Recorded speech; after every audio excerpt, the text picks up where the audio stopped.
Prasad just told me there is an email from Martina about feedback about this conference, so you can praise the speakers, complain about the organizers, or do whatever you want. Our first speaker is Ronen Eldan from the Weizmann Institute, and right now he's just writing very slowly his title. So let me just, as a spoiler, let me tell you that his title combines three major themes of this workshop. First, low concavity. Second, concentration of measure. And third, the discrete hypercube. And all in just one ticket. So Ronen, please go. I didn't know the hypercube was a theme, so. It could be, yeah. Glad to hear that. Okay, thanks. Then I guess just let me start. This is joint work with Freddie Keller, Omer Shamir, and Ofer Zaytouni. And like in overview, this talk is gonna be about, we know that log concave measures in Rn are concentrated, and we wanna find an analogous notion of log concavity on the discrete hypercube and prove concentration over there as well. This is the topic of the talk. So let me just start by reminding you what happens in Rn. So this is going to be the motivation for us. So Rn. So here's a fact. Suppose that I have a measure in Rn with a convex potential. So suppose that d nu is equal to e to the minus v dx. Nu is a probability measure. So nu is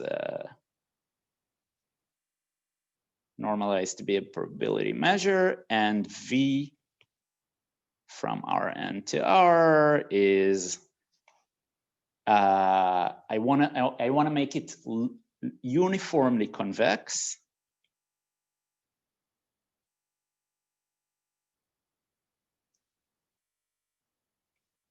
Meaning I want to require that the Hessian of V is uniformly bigger than some positive constant delta times the identity. Then, this is the fact. This implies several several ways in which this measure is concentrated. Let me describe them in like an hierarchically increasing way. So the weakest type of concentration you can consider is the following. So for every 1 Lipschitz test function phi from Rn to R, we have that the variance with respect to nu of phi is at most 1 over delta. Okay, this is probably the weakest type of concentration you can think of. Then there's a stronger one where you can actually say something about higher moments, and this thing is actually exponential. It's basically sub-Gaussian, but I don't want to get into that. Let me just formulate a slightly stronger type of concentration in the form of a Poincare inequality. So for every smooth enough phi, we have again that the variance with respect to nu of phi is now bounded by 1 over delta times the expectation with respect to nu of the gradient of phi squared. So this is called the Poincare inequality. And then we really have an even stronger thing, for example, a log Sobolev inequality, which is the same thing where I can also add a log. So, okay, let me let me not write what this is. If you don't know it, it doesn't matter so much. In this talk, we'll be mostly talking about this and this type of concentration. Okay. And now I want to ask a question. Actually, let me, before asking the question, let me formulate this fact a little differently. It's not going to matter so much, but let me say that d nu is e to the, it's just going to be more convenient a bit to say that it's e to the plus v. And here I'm going to write d gamma, where gamma is the standard Gaussian measure. And then instead of asking for the Hessian to be bigger than, delta times the identity, I changed the sign. So I really, this is equivalent to saying that the Hessian with respect to the Gaussian is at most 1 minus delta times the identity, right? Because the Hessian of the Gaussian is just 1. So when I wrote this now, I didn't really change anything. It's still the same fact. But it's going to be more convenient because now I want to ask, what if I replace gamma? Well, what if I replace Rn? What if Rn becomes the discrete hypercube and gamma becomes mu, which is just defined to be the uniform measure?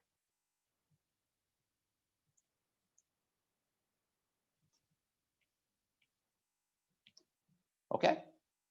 So the reason one of the reasons, it pedagogically makes more sense to write gamma here is that, with respect to gamma, even if v is just, equal to 0 everywhere, we still have concentration.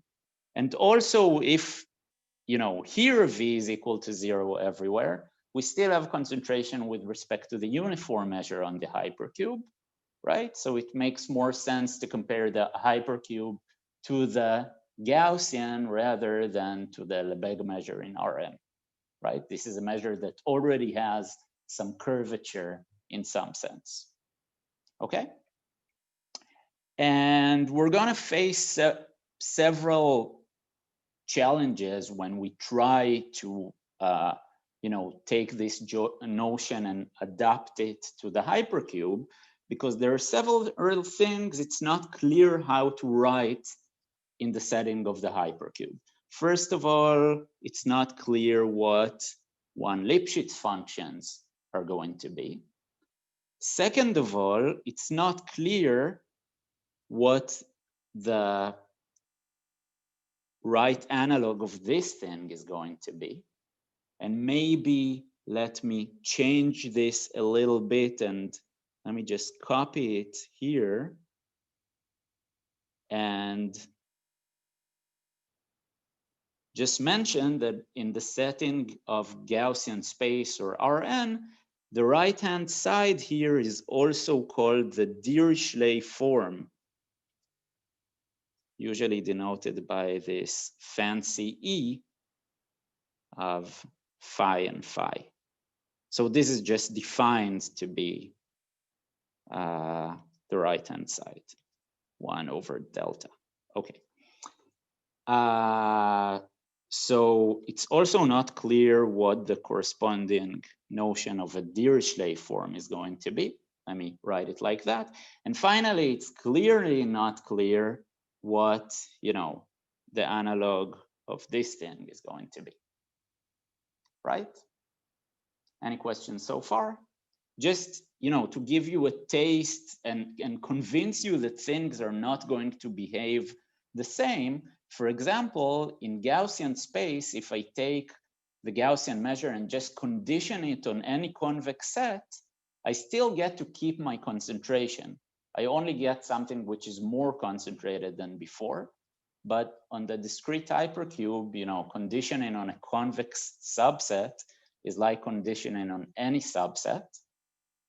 I can always take the convex hull. It's not going to change anything. So clearly, you know, things are not going to be as well behaved in Gaussian space.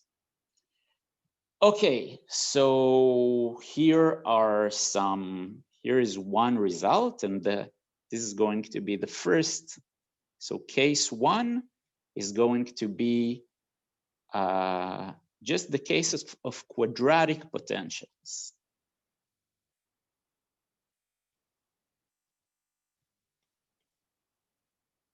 So here d nu is going to be e to the v d, the uniform measure on the hypercube, and v is just going to be, and v of x is just going to be some ax for some matrix plus some vector h dot x.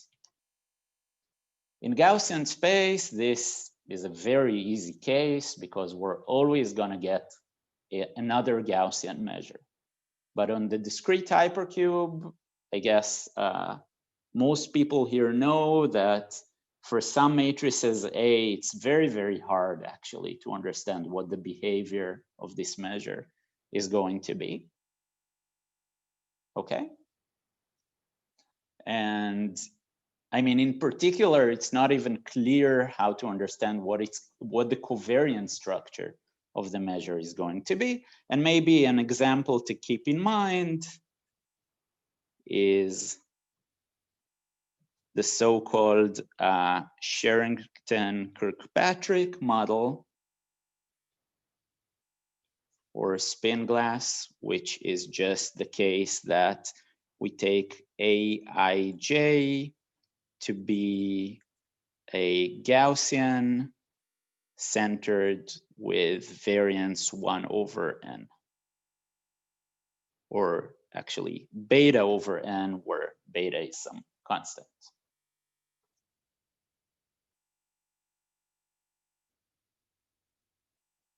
So beta is of constant order. Okay, so here there's already a very nice result, which I should first mention by, so the first theorem is by Bauer-Schmidt and Bodino.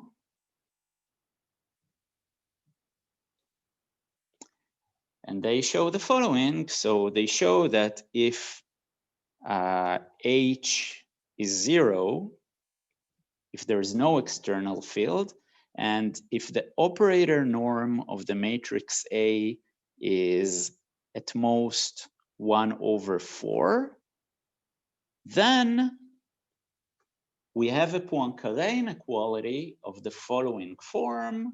So let me just see that I remember it correctly. Why don't I have it here? Okay.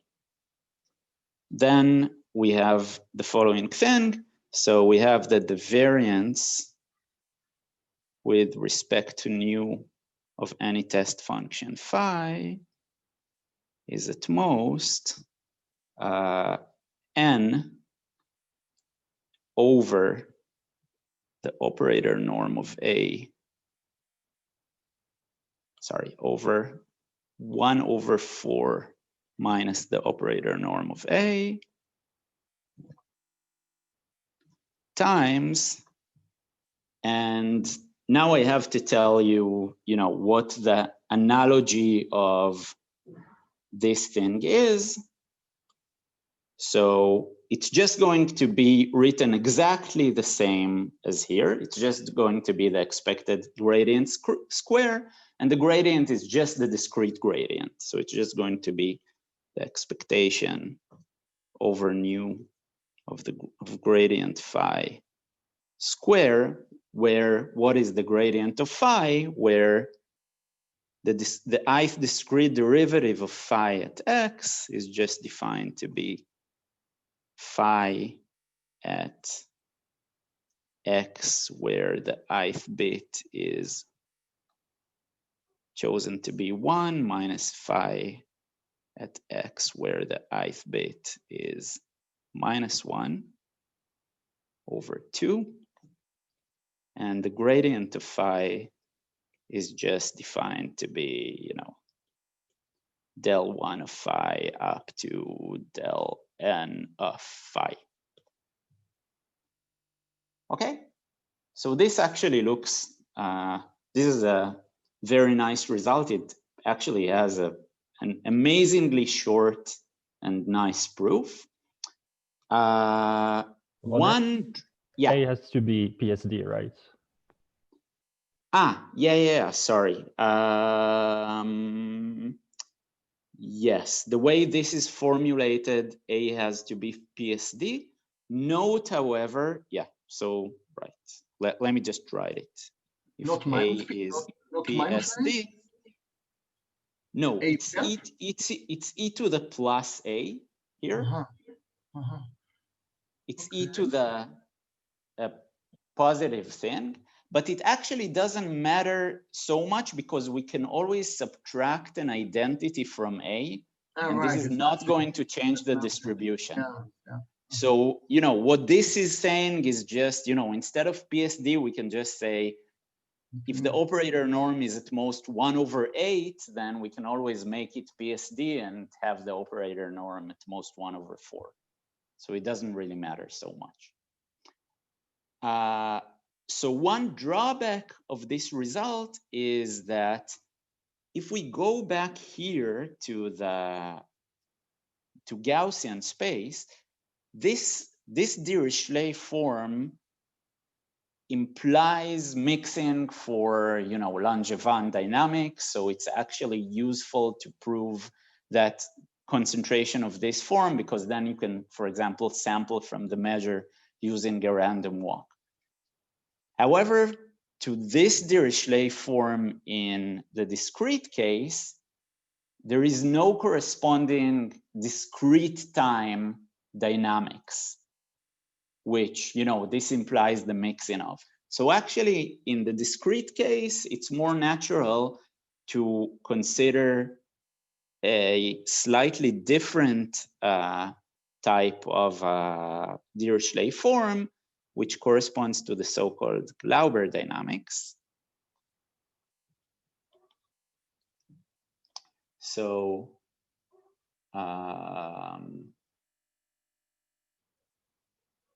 so the Cloudberry dynamics is just defined as a Markov chain such that the transition probability from X to Y is the indicator that X is a neighbor of Y in the discrete cube times the measure at Y over the measure at X plus the measure at Y.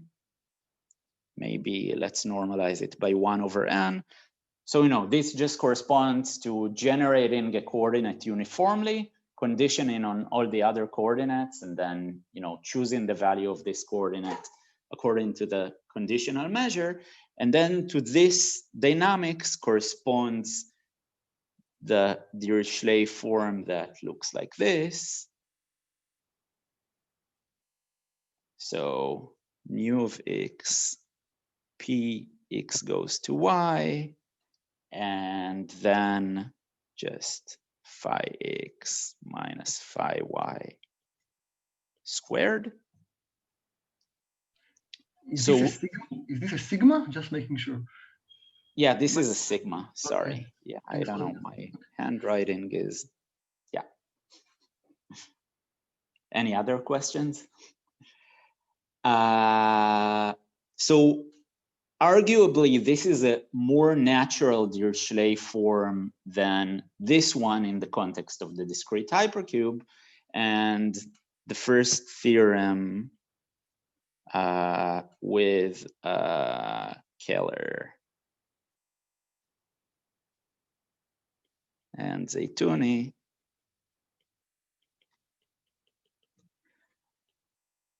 is basically the same thing, but for this Cloudberry Dynamics, and also with any magnetic field. So we basically have a Poincare inequality of this form. So for every phi, we have that the variance with respect to nu of phi is at most almost the same. So n over 1/4 minus the operator norm of A times the Dirichlet form. So in particular, a corollary is that Cloudberry Dynamics mixes in poly time for high enough temperature on the SK model.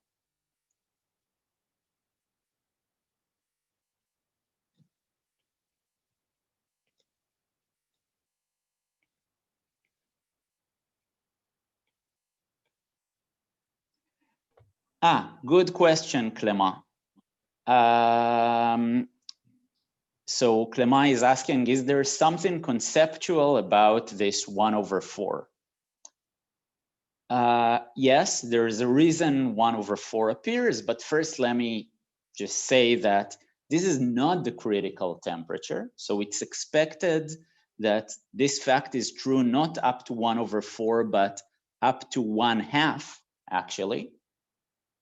But 1/4 is when we have that. So you know this is for any A. This is not only for the SK model, and actually 1/4 is the phase transition when you consider rank 1 matrices. So if you take rank 1 matrices in the all ones direction, you will see that like 1/4 is where you have. So this result is actually sharp, but it doesn't imply a sharp result for the SK model. Okay, good. So this was the first result, but I actually in this talk I want to focus more on another result, which Ronen, I forgot. So the operator norm is the inverse of the temperature.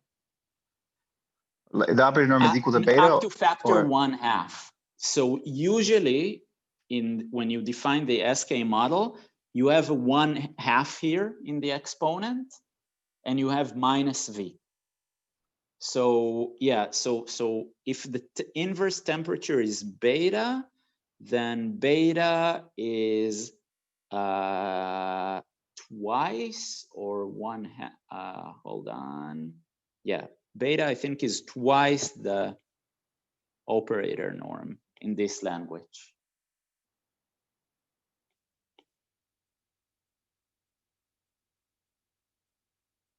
So this is up to like 1/2 of the critical inverse temperature. This works.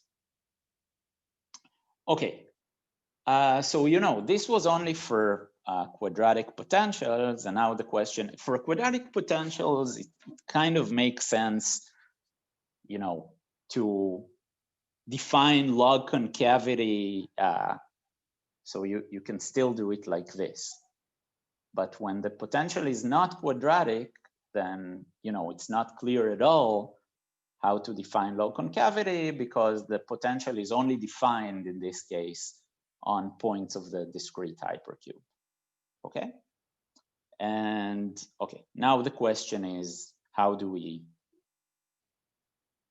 What's the correct notion of log concavity?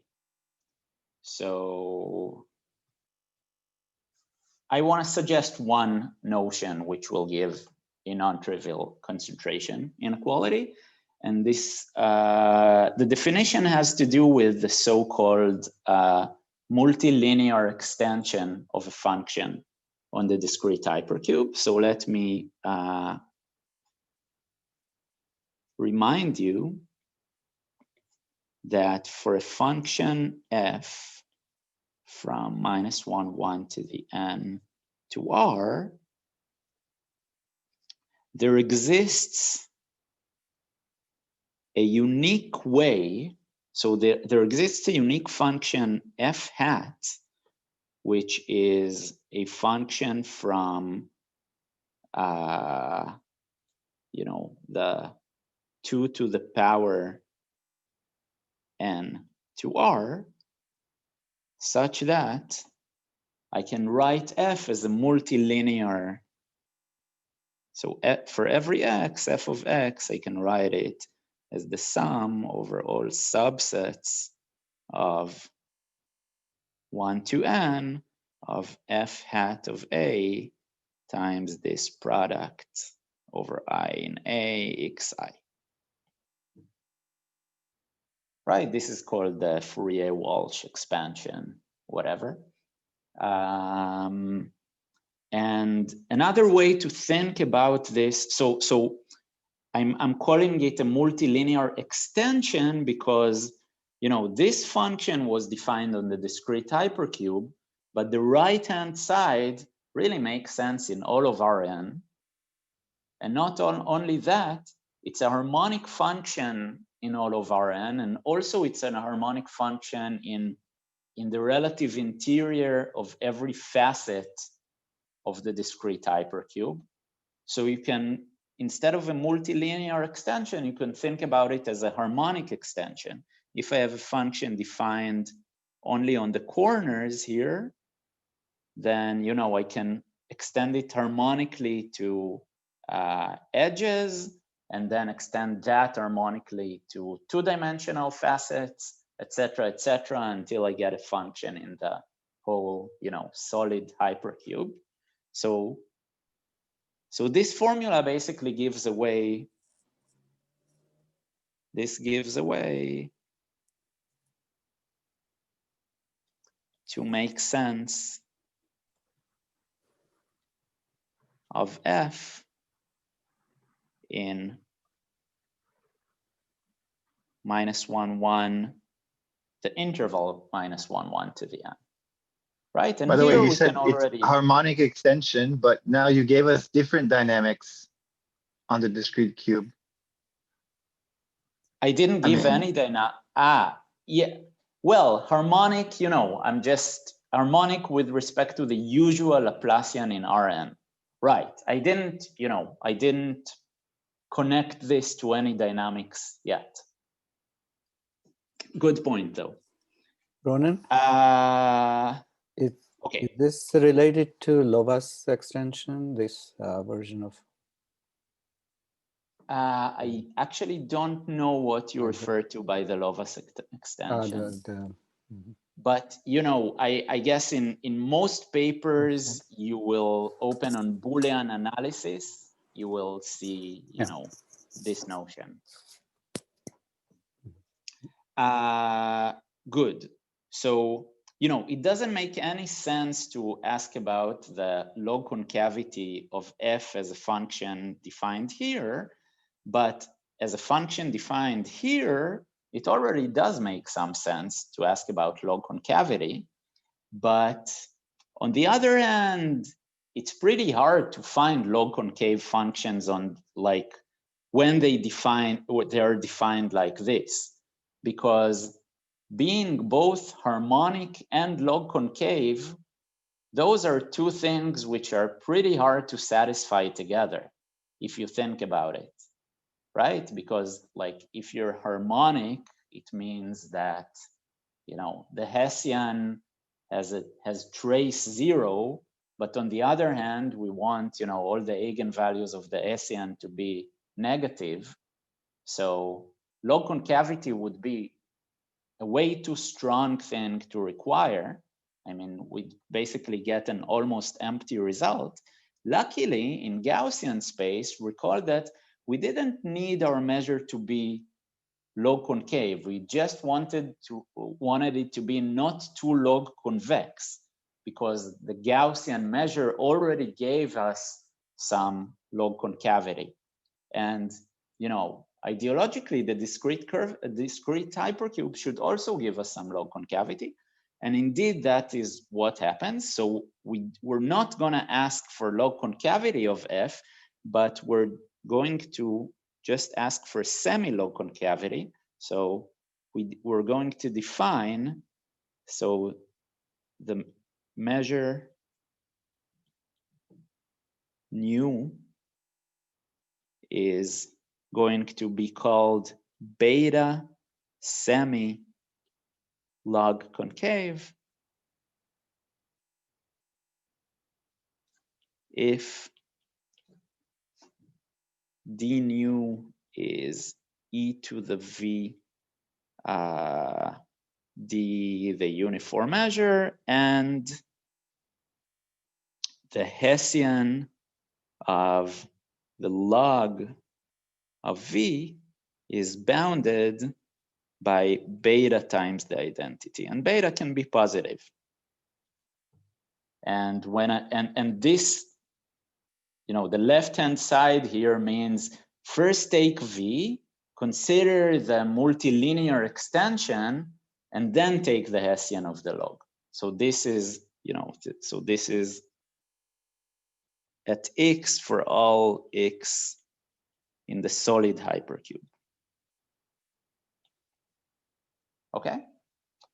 And here's a theorem. If nu is beta semi log concave, then for every 1 Lipschitz, and by 1 Lipschitz we mean here, you know, 1 Lipschitz with respect to the discrete derivatives we defined before, so it's just 1 Hamming Lipschitz. For every 1 Lipschitz phi,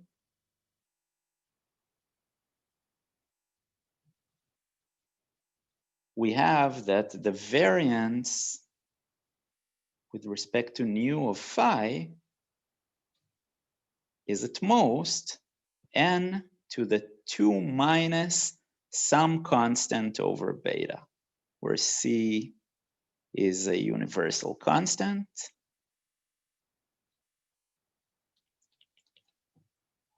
And let's look at the right-hand side here for a second. Linear functions with respect to the uniform measure have variance n.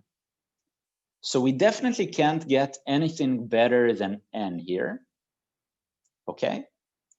On the other hand, n square for 1 Lipschitz functions is just an empty result, because any 1 Lipschitz function has oscillation at most n, right? The diameter of the hypercube is n, so any Lipschitz function has variance at most n square.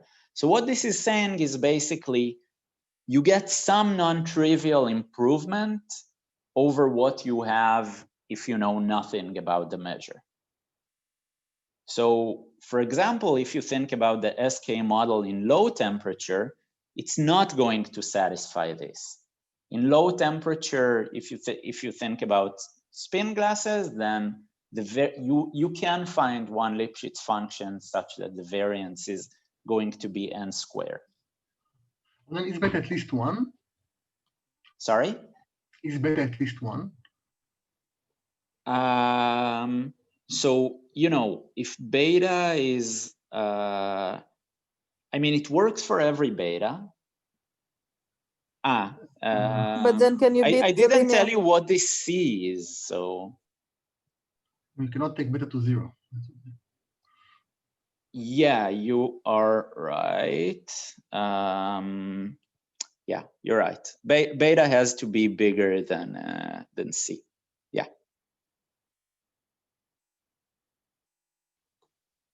Good point. Okay, so you know, this is the weakest type of concentration you can think of, but it's still like a first step towards some notion of low concavity.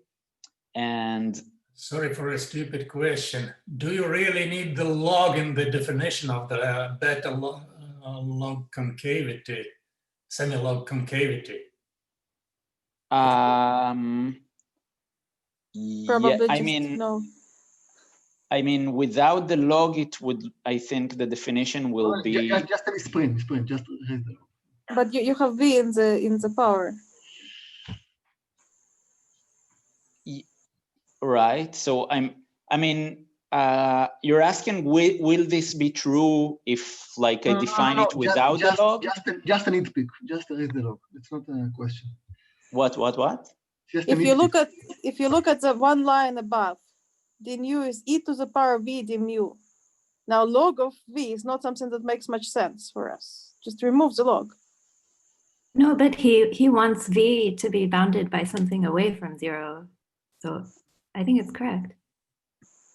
I mean, it's correct the way it's written now, but I'm just not following so much what you're suggesting. I mean, I think this is okay, first of all, you know, I'm taking the log of V not only on the hypercube, I'm looking at the log on the entire like extension. So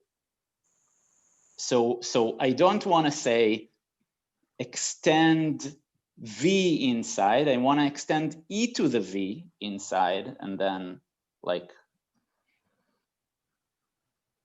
does it make sense? Not so much. This is great, but what if V is x squared? Like yeah, sorry. I see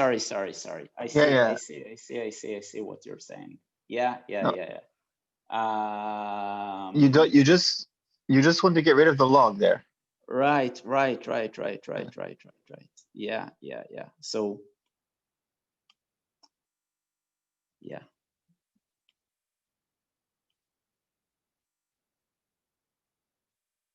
This is what I want. Okay. Yeah. Got it now.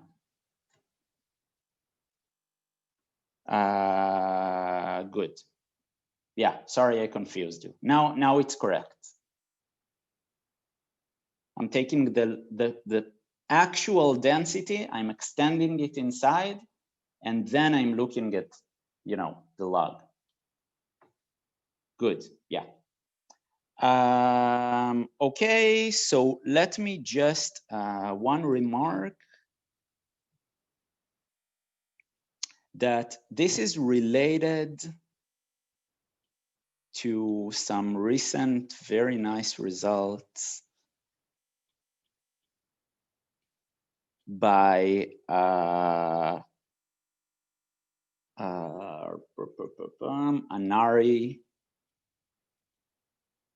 Liu, Oveis-Garan, and Vincent. So what they do, they also consider some notion of log concavity for probability measures on the discrete hypercube, but they basically look at, first of all, they look at homogeneous measures, and they find some notion of log concavity which is not invariant with respect to reflections. So for their notion, somehow they have a very, like the direction 111 has a, you know, has a special importance. And I don't want to write exactly what they know, the notion they consider is. I'll just say in words, they consider the so-called characteristic polynomial of the measure, and they want it to be log concave at a certain point, and also they want all its derivatives to be log concave, and they get some Poincare inequality for these kinds of measures. So I think, you know, so it seems like there is some relation between those two results, but what they do is, like, their proof is like much more algebraic, and what we do is like both the notion and the proof is like much more analytic. Oh, sorry, I also forgot to say this is joined with Omer Shamir. So this is.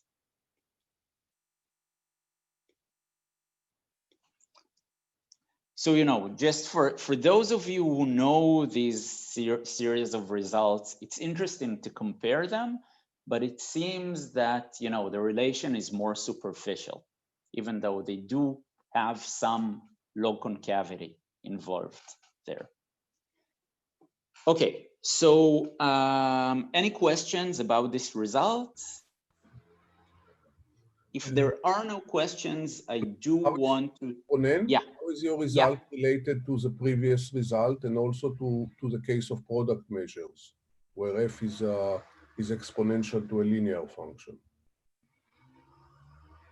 I see. So first of all, for product measures, you know, you don't, I mean, you already have concentration pretty easily because the inequality is tensorized. But the so question I'm not is, sure. The question is whether you you get the same result here, or you already suffer because. I already do, like this never gets all the way to n, so it just gives some improvement, but it definitely it doesn't get all the way to n, and it definitely does not give a Poincare inequality. Okay. It only gives concentration for Lipschitz functions. Okay. We didn't try actually to push it much further. We were just looking for, you know, some kind of concentration for the more general case. So it definitely doesn't recover what we had before. Thank you. Okay, so let me try to give you some ideas of the proof in the time I have left. So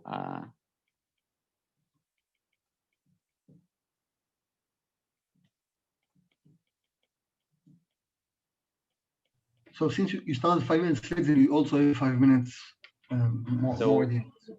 So how long do I still have? What does it mean? So 10 minutes. 10 minutes. Okay, great. So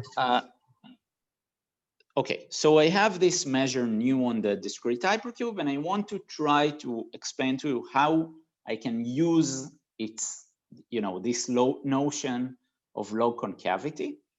And the first step, so step 1, is going to be the following. So it's a reduction to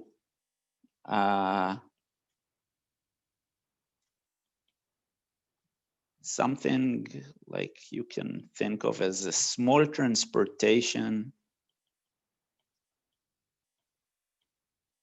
between tilts. So what do I mean by that?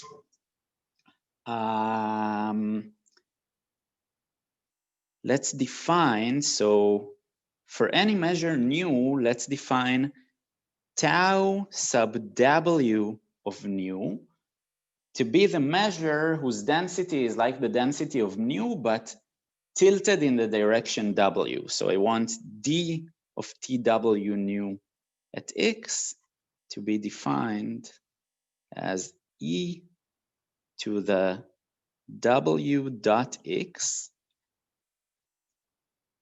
d nu x over the integral of e to the w dot y d nu y. So you can just think of it as taking the measure nu and exponentially tilting it in, you know, the direction w. Okay? And step 1 is going to do the following reduction. So suppose that for all w in Rn,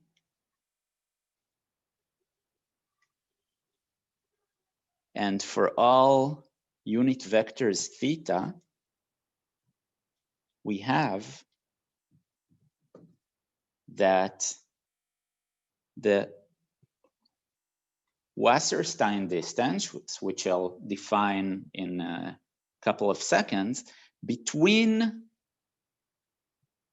the tilt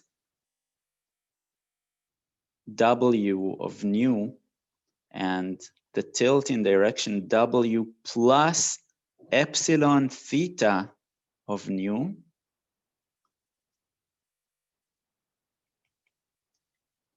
when epsilon is small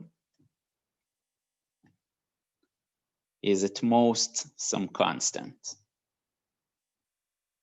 where W1 between two measures, nu1, nu2, is just defined to be the supremum over all one Lipschitz functions of the integral of this with respect to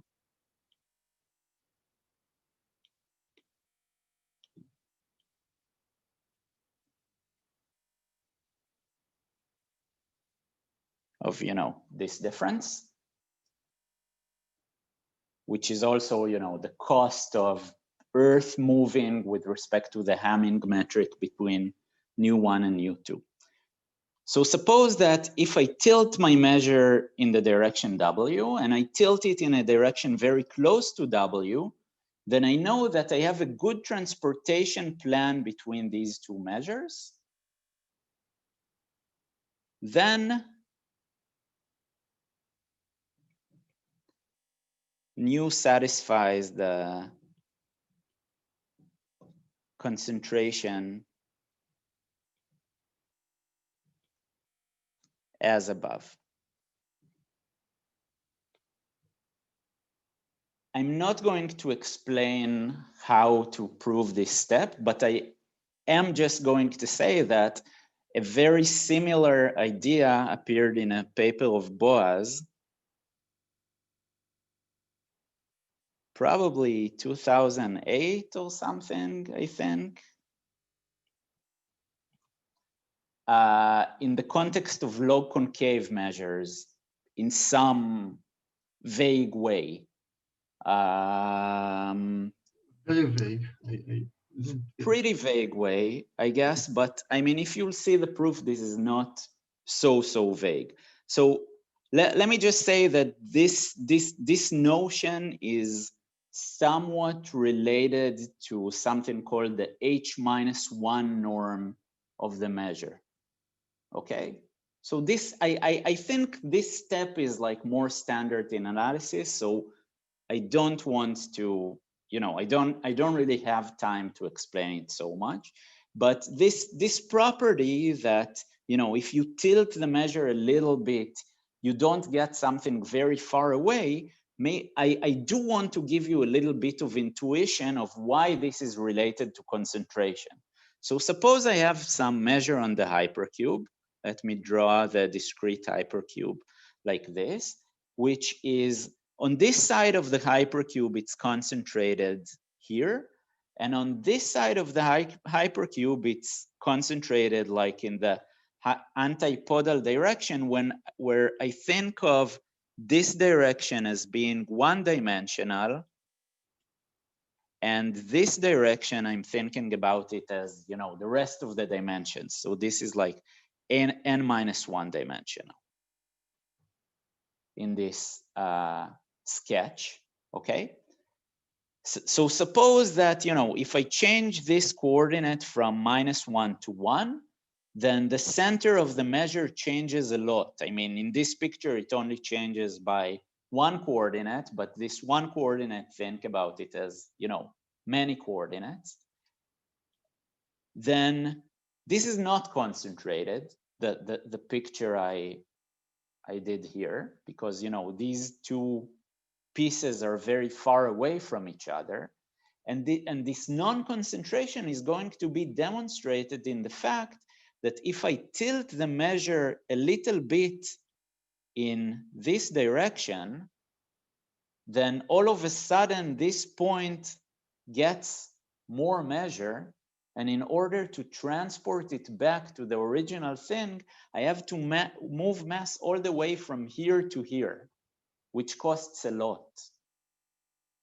Okay, so somehow concentration can be reduced to the fact that if you like push the mass in some direction, then moving it back doesn't mean you have to go in a diagonal way, but you can kind of go in straight lines. Okay, this, I don't know if you like this intuition or not, but this is the best thing I can give you, unfortunately. But now I want to talk about step 2. So step 2. And this is how to prove a fact like this. And how do you prove a fact like this? So actually, there's a very nice stochastic process that gives this almost in a straightforward way. So let's define a stochastic process as follows. Let BT be a Brownian motion in Rn.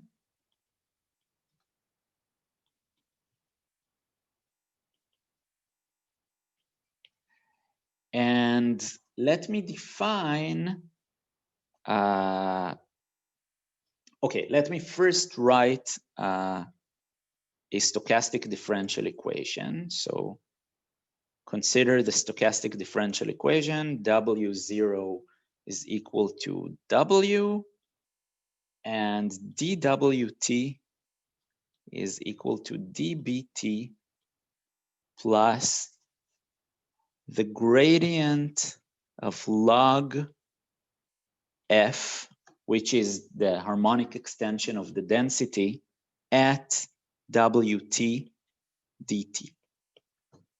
So I just recall that d nu was f d mu.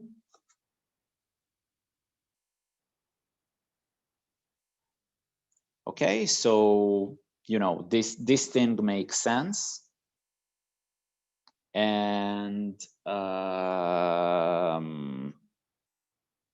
yes, hold on, sorry, something is, no, not exactly, sorry.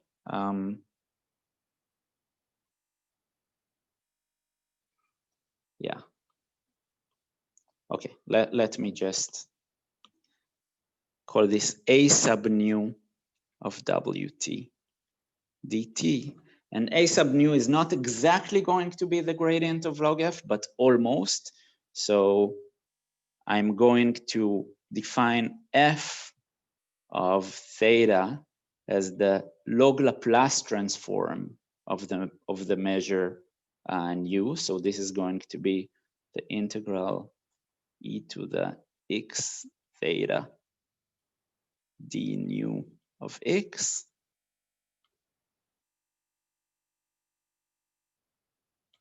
log.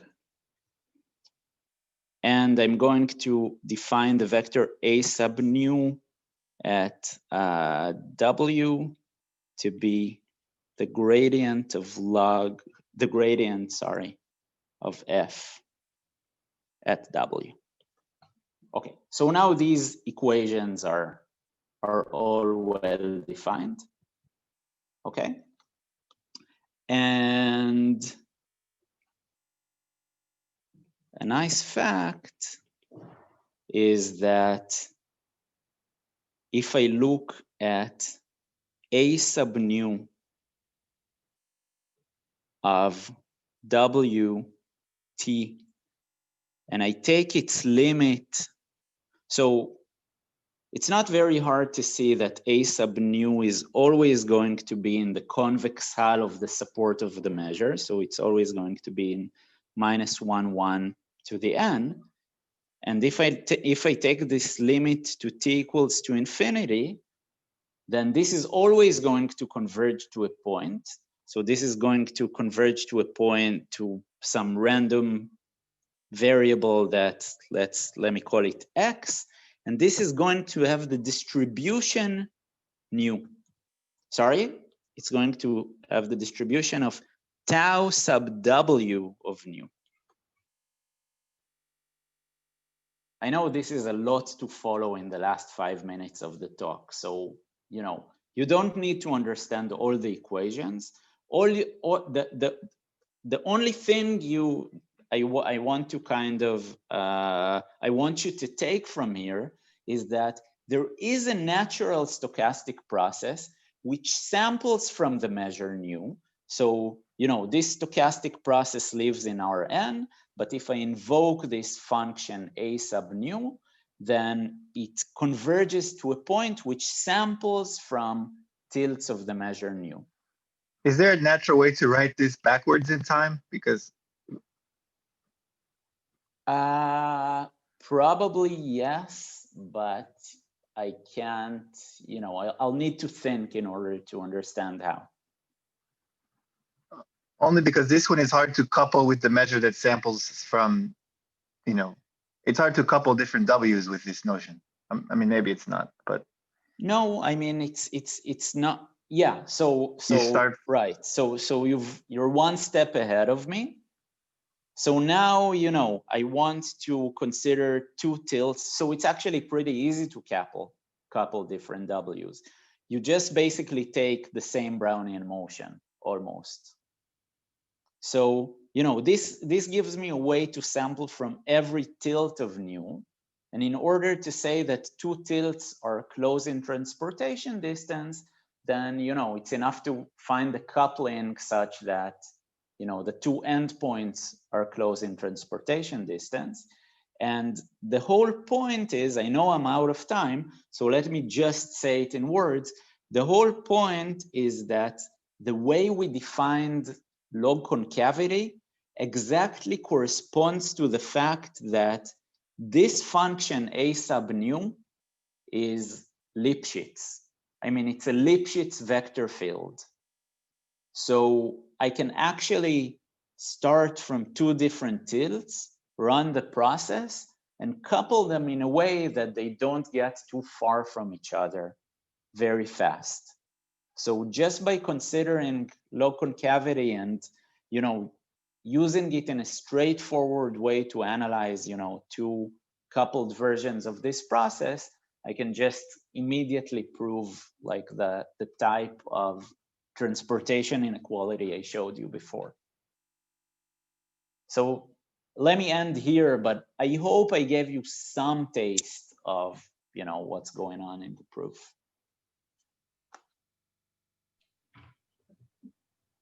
Thanks, Ronen, for a brilliant talk. Any questions to Ronen? Well, we have time for one quick question, I think. Ronen, don't you need to control the Langevin dynamic all the way to infinity in order to get your transportation? That's true, but it's not very hard to see that the derivatives of this function, like the second derivative of this function, becomes very, very small as time increases. Oh, so in some sense, the right way to look at this is, reparameterize time exponentially. Like if you just take the uniform measure, you see that this thing becomes small exponentially. I see. Okay, thank you. Okay, any other questions? Okay, so thank you again, Ronen, and let's meet again in 5 minutes, which is 10:05 Pacific time.